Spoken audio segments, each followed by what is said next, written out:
Hey, perhaps you've heard it's a little bit of a difficult housing market to get an offer accepted.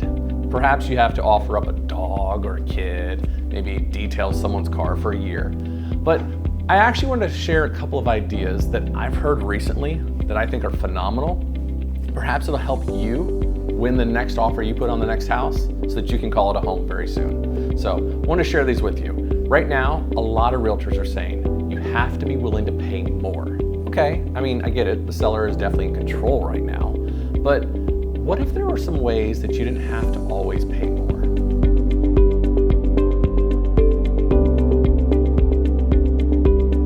You find out what the seller's true need is. If you know what the seller wants, you can make an offer that really matches up for them. So here's a great one. I heard this recently. A buyer offered the seller Disney passes for a full year. Okay, doesn't cost that much, right? Maybe $1,000, $1,500 a person, but that's a whole lot less than offering $355, $360, $365. So it was a pretty smart idea. Another idea is you find out what else the seller's looking for. Sellers right now are in a difficult spot because just like you, they have to buy a home and have to go somewhere, except no seller on the home they want will actually accept their offer because they need to sell their house. So what if you help the seller by saying, I'll close on your home and let you stay in it for another month or two? That would be huge because now the seller becomes a almost cash buyer or a really strong buyer on the home they need to buy. So find out the seller's true need and trust me, you'll probably get your home that you want a whole lot faster for a lot less money. Now, let's talk about some other options. These are options that your lender, if you have a really good lender, can help navigate for you. And this goes for you as a listing agent, buyer's agent, buyer or seller. All right, so option one. In a normal market, the buyer is asking for money from the seller, but that's not a normal market right now, right? Right now, the buyer has to make the seller really whole. So as a buyer, why don't you offer to pay the seller's closing costs? Here's the cool thing about that. Someone else may offer $355 for the house and you may offer $350.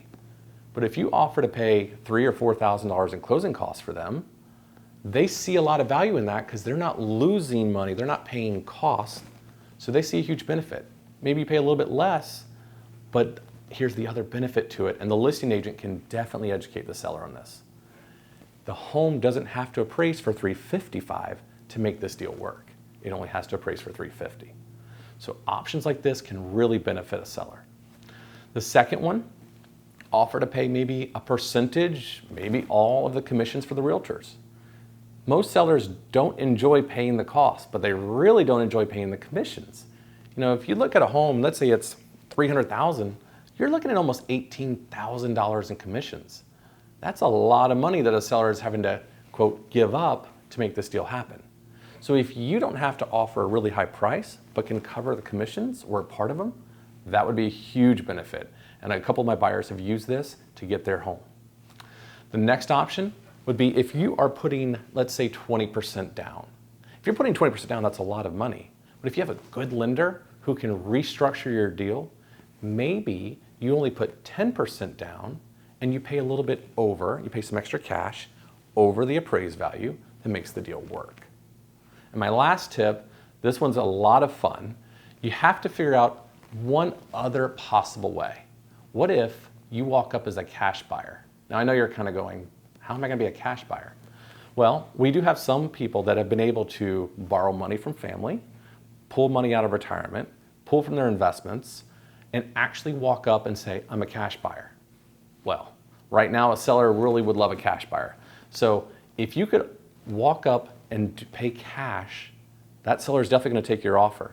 But then the lender you're working with, within 30 days, can do a refinance and pull all the cash back out of that home, and you can replenish, you know, to Uncle Joe and to your retirement. You can give the money back.